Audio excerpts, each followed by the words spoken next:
भगत की कैसी मर्यादा है।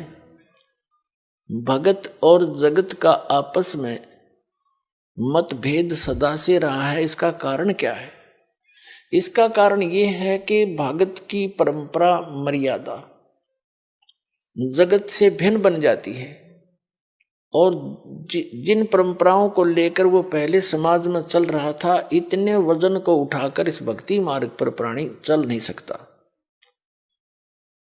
जैसे कोई यात्री है, यात्रा कर रहा है, वो पहले ही सोच लेता है आवश्यक वस्तुएं ही लेकर साथ चलूं, अधिक गठड़ी उठाने सफर नहीं कर पाऊंगा, उसको अंडरस्टूड होता है।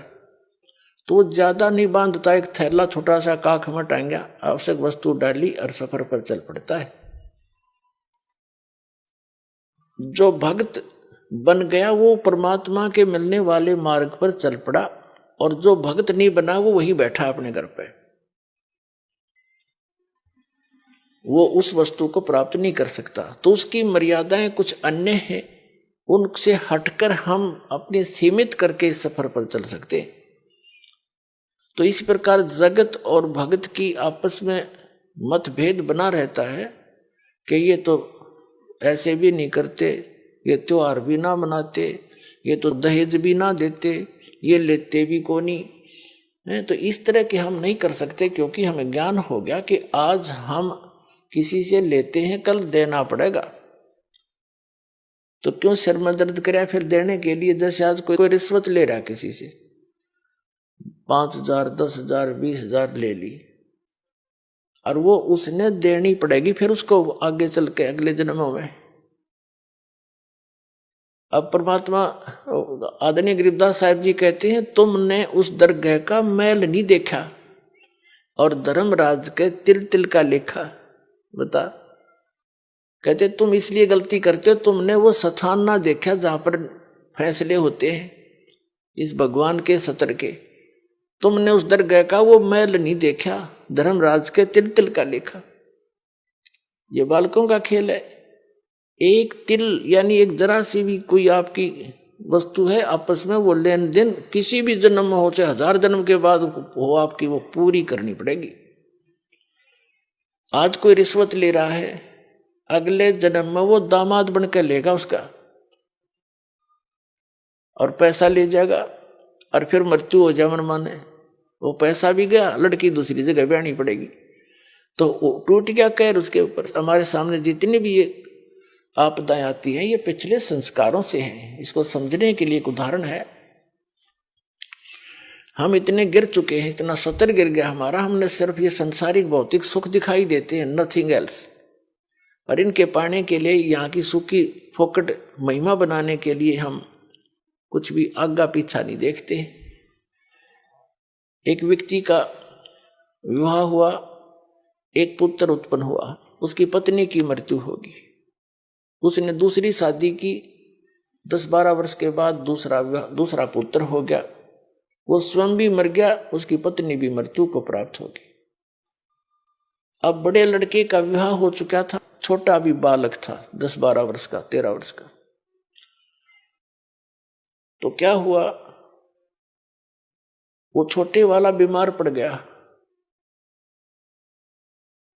बीमार हो गया तो उन्होंने कुछ थोड़ा बहुत ट्रीटमेंट करवाया, फिर किसी ने बताया कि उसको वहां ले जाओ, हफ्ता 10 दिन वहां रखना पड़ेगा, कितने पैसे लगेंगे, 500 रुपये का खर्चा होगा। उसमें 500 रुपये आज के 5 लाख से भी ज्यादा समझ लो। तो उन्होंने विचार किया कि 500 रुपये वहां लगा देंगे, और फिर इसने ये मृत्यु को तो निकट है, ये मर जा तो बढ़िया, सारी संपत्ति इसकी हमारे नाम आवेगी, काम आवेगी। यानी 10-15 एकड़ जमीन थी इसकी, उसके हिस्से की। उस लालच में उन्होंने केस स्कीम बनाई, एक डॉक्टर से बात करी, वैद्य से, कि वैद्य जी तो ऐसे ऐसे कर दे, ये बीमार तो है ही, किसी को पता भी नहीं चलेगा। वो भी लालच में डूब गया। 500 रुपये उसने 100 रुपये लिया, जैसे भी लिया, और उसको विष दे दिया बच्चे को, वो मर गया। मर गया तो कुछ दिन के बाद वो तो खुशी का ठिकाना नहीं, किसी को पता चला नहीं। रास्ते का रोड़ा भी निकल गया उनके सोच से। फिर बताते हैं कि उनका बच्चा लड़का हो गया 1 वर्ष के बाद। अब खुशी का ठिकाना नहीं, पाला पोसा, उसका विवाह कर दिया। 16 जल्दी विवाह कर देते थे तो 12-13 वर्ष के का, 15-16 वर्ष का जब वो लड़का हो गया, बीमार हो गया, संतान कोई थी नहीं, इतना बीमार हो गया कि अपने पुत्र को उन्होंने जहां भी जिसने बताया, झाड़ फूक करने वाला या कोई वैद्य डॉक्टर, सब जगह ले गए। वो जमीन भी बेच दी, आधे से भी अधिक,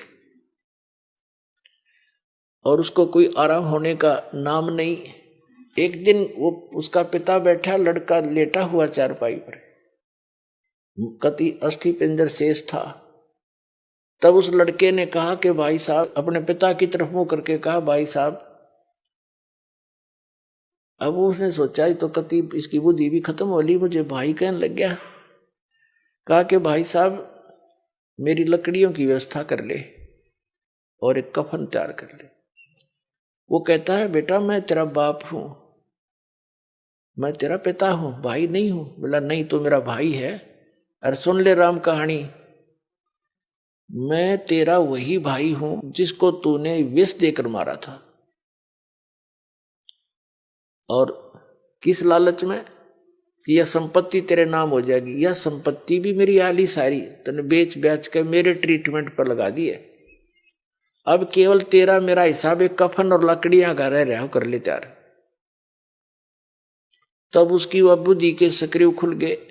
अगर सचमुच मैंने तो नाश करया, भाई मारा और संपत्ति भी गई। रोन लग गया आंखों में पानी भर के। तो वो लड़का कहने लगा ये भी रोन दौड़ तो कुछ ना पाखंडी, तो अपनी तैयारी पकड़े। अब उसने उस समय विवेक आया कि भाई ठीक है, जैसा इस नीच ने करया मेरे तो आगे आगी। इबोर तो संतान मेरा हो को नहीं, इकलौता पुत्र था तो मरेगा, मेरा तो वंश नष्ट हो गया। जिसा मुझे मैंने किया ठीक मिला मुझे तो। पर एक बात और बता दे, जो या तेरी पत्नी है, तेरी मृत्यु के बाद अब इसको जीवित जलाया जाएगा, क्योंकि सती प्रथा थी उसमें।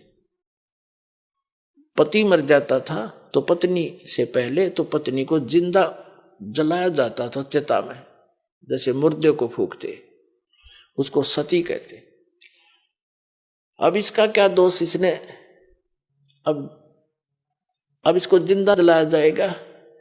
तब उसने बताया कि वो डॉक्टर कहाँ है जिसने मुझे व्यस्त दिया था, वैद्य।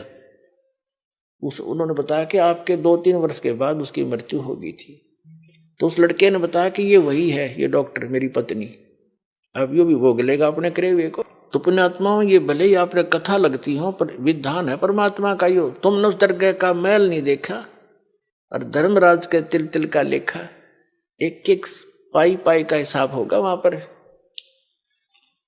तो इस प्रकार हमने परमात्मा पर विश्वास करके, और जो साधना दास बताता है इसको करके देखो, और फिर लाभ देखिए उस परम पिता के। आपकी किस्मत से न्यारे देने लगेगा आपने, आप सोच भी नहीं सकोगे भगवान, हम तो सुना करते भगवान ऐसा कर देता है, पर और आज हो रहे हैं हमारे साथ। आपके कई दिन में समझ में नहीं आओ यू हुआ कैसे, यू कार्य कदे सोच भी ना सकते, यू तो किसी तरह भी होने का नहीं था, और ऐसे कर देगा आसानी से, आप सोच भी नहीं सकते। और फिर आपका विश्वास और दृढ़ होगा। ऐसे भक्ति में लग जाओ।